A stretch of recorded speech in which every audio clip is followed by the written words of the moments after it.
Hey, how's it going, everybody? I'm RC Maxfield here for the Back to 12 podcast. And in today's video, we're going to discuss some of the rumors swirling about potential assistant coaches for, well, I guess we still have to say the potential of Grant McCasland coming to the 806 to be the next Texas Tech head men's basketball coach. But before we do, be sure to hit that subscribe button to stay in the know on Texas Tech all year round right here on your one-stop shop for everything Red Raider athletics. Of course, I'm talking about the Back to 12 podcast channel. All right, I've got 4 names that have been swirling abound in terms of guys that could be joining Grant McCasland if he does indeed. Man, it feels like there's so many what-ifs in this right now, but it's very strongly likely that Grant McCasland will be the next Texas Tech head men's basketball coach, right? He plays against Andy Kennedy and the UAB Blazers, out in Vegas in the championship for the NIT after the Mean Green beat the Badgers of Wisconsin on Tuesday out there. So, again, a little bit more patience, but it feels like this is going to be done by this week, presumably. I mean, shoot, you heard multiple reports on it on Twitter. I believe it was someone on TV, I forget who was calling the game last night for the Mean Green, saying, hey, I'm going to see a lot more of you. Talking about Grant McCasland moving forward. Again, not sure exactly who that was, but you think about it. This has been heavily rumored for a week now, if not longer. And now you start to wonder, okay, well, if it is Grant McCasland, who's going to be on the staff, right? Because there was a lot of names out there in terms of this coaching search that Texas Tech, according to at least one report, and Jeff Goodman, where they took a ton of swings and they had a lot of misses.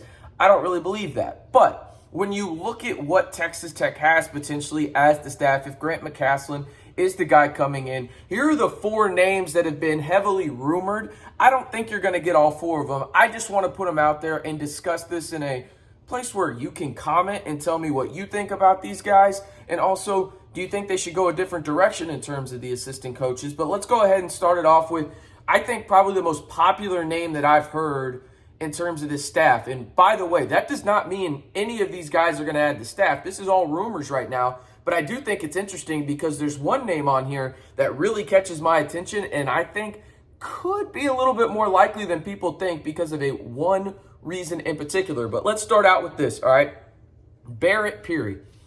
He's been really heavily rumored for a while. There was a lot of what-ifs in terms of what happened last year in terms of him leaving Texas Tech and going to UNLV. There's a lot behind that, but there are a couple of things that we know for certain. First and foremost, Coach Peary is a hell of a coach, hell of a guy, and he loves Lubbock, Texas, and a lot of people in prominent spots love him as well. I could really see him coming in and being that associate head coach for Grant McCasland if need be. Remember, you think about what Barrett Peary's resume looks like. He's been a D1 head coach before at Portland State. He has a tremendous amount of assistant coach experience at the Power 6 or, well, Power 5 level at least, in terms of when you look at Texas Tech, you got UNLV, you've got a lot of high major type stuff there. And yeah, I'm putting some of those jobs that he had before that at high ranking places as well because he did a fantastic job there, right? But you look at it again, he's got strong ties to the West Coast. He was the lead recruiter for Lamar Washington, okay? So he's well-liked, he's a good coach, and he loves Lubbock, Texas. I think he's going to be firmly into the mix of this until he's not, if I'm being honest. The next one, it may surprise some people because he's already accepted another job, but it's Al Pinkins. Everyone I talk to that knows more than me about this situation, that is close to whether that's people in the program in terms of the players or even the coaches themselves that I'm talking to about right now, Al Pinkins, it seems like, would be in the mix for this. He's got his son out there in the 806. He's going to Friendship High School. He's one of the best players in his respective class, right? And he just loves it out there, right? And he's one of the most highly respected coaches in the basketball industry right now. Like, no joke, he is a highly regarded assistant coach. And this is kind of what I wrote down. Much like Peary, he loves the 806. He's a great recruiter. He's the lead recruiter for Jason Jackson, the point guard from Florida. He's got strong East Coast ties, right? Does Coach Al Pinkins. Remember, he coached at Florida for a little bit, was actually the interim coach for the Florida Gators out there for a little bit after Mike White left for the University of Georgia. So he really is one of the best assistants possible for this job, and it would not surprise me at all if he comes back even after taking that Ole Miss job. I've heard some rumblings about that and how much he likes it out there. It would not surprise me at all if Al Pinkins does come back to the 806 and is a part of this potential Grant McCasland staff for the Red Raiders. Now, again, I want to say this before we talk about these other two names. Grant McCasland will be the one making these final decisions. There's not coaches being pushed on him, okay? He is the one making the decision when it all comes down to it. I've been told by multiple people close to the searching process that, hey, it's going to be him. And whoever gets hired, they're going to have the right to hire their staff who they feel comfortable with and everything like that, right? So I think that is really what it comes down to. And listen, these are going to be highly coveted spots on this staff. It's a Power 6 job. Texas Tech is still highly regarded when it comes down to a basketball school. Sure, I get it, all this stuff. They didn't make the NCAA tournament. It is what it is. People still want to work at Texas Tech. And some of the guys that I mentioned, again, I've only mentioned 2. I'm going to mention 4 in totality.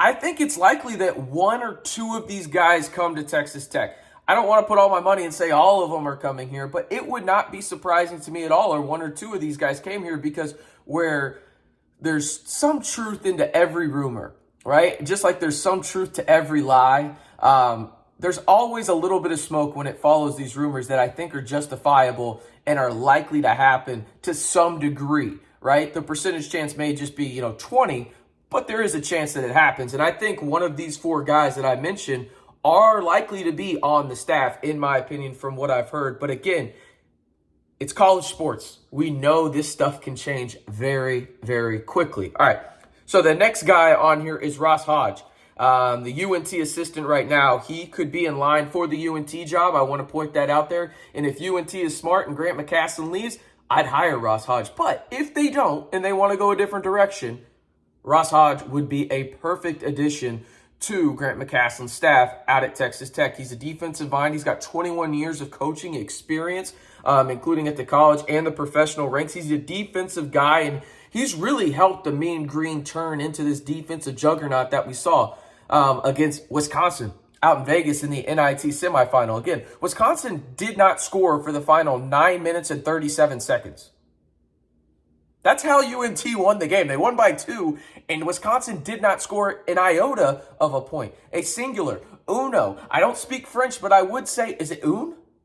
Un sounds right. I don't know. Y'all can call me out in the comments for that. Point against UNT in the semifinals of the NIT in the final 9 minutes and 37 seconds. And Ross Hodge is a big reason why. He is a great coach, and he would be a fantastic addition if Grant McCasland could get him to come from Denton to the 806 and be a part of this Red Raider staff. Now, again, I do think he's in line to be the next UNT coach if Grant McCasland does take over, but if he isn't, that's a good one right there.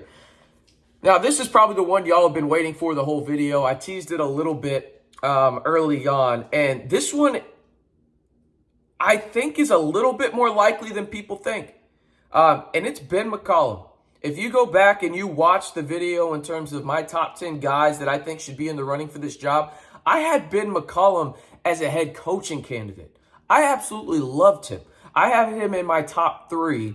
And now Ben McCollum, I think, could potentially be an assistant head coach for Texas Tech. And the reason being is this. Him and Grant McCasland are best friends. Like, they are really, really good friends. And Ben McCollum has reportedly already turned down the Buffalo job for one reason or another. I don't know on that front, but this is being rumored right now. And again, all of these are rumored, but I do think that there is some truth to rumors when it comes down to it on some of it. And I think Ben McCollum, for those that don't know, is the D2 offensive wizard. I mean, numerous teams across the country have tried to implement what Ben McCollum was doing at Northwest Missouri State at the D2 level. Right, including Mark Adams and Luke Adams, and not to mention countless others. I mean, I know that Bill Self has reportedly looked into it. Countless others, Mark Few. I mean, everyone around the country is trying to steal a little bit of something from somebody. It's, perfect example, Mark Few taking that play from Jay Wright and Villanova to get to the Elite Eight just this past weekend, right? So you look at it, Ben McCollum could firmly be in this mix for an assistant job at Texas Tech because he has a great relationship with Grant McCasland. And I think that he probably doesn't want to take that significant jump to being the head coach at, a major college level. And he turned down Buffalo reportedly. And I think Ben McCollum actually has a chance to really be on this staff for Grant McCasland. Now, again, I want to say this. There is going to obviously be numerous names linked to this. And if we're being honest, if one of these hits, it's pretty good for me. But in the end, when it comes down to it, these are some of the guys that have been linked to this coaching staff for Texas Tech through the rumor mill and because of the connections they have and the relationships they have with Grant McCasland or Texas Tech University, right? So again, I expect Grant McCasland to be named the Texas Tech head men's basketball coach here in the not too distant future. Obviously, him and his team in North Texas are focused on winning an NIT championship against UAB Blazers out in Vegas. But I do think that these are the names that you should probably monitor a little bit as the rumor mill heats up around who could potentially be on his staff if Grant McCasland is indeed the next head coach of Texas Tech. And let's be honest, I think everybody expects that to happen sooner rather than later. But I do want to ask you this. Who do you want to see on the Texas Tech staff if Grant McCasland is indeed hired as the Texas Tech head men's basketball coach? Let me know down in the comments below. One more time, I am RC Maxfield reminding you to hit that subscribe button to stay in the know all year long on Texas Tech athletics right here on your one-stop shop for everything Texas Tech sports. Of course, I'm talking about the Back to 12 podcast channel.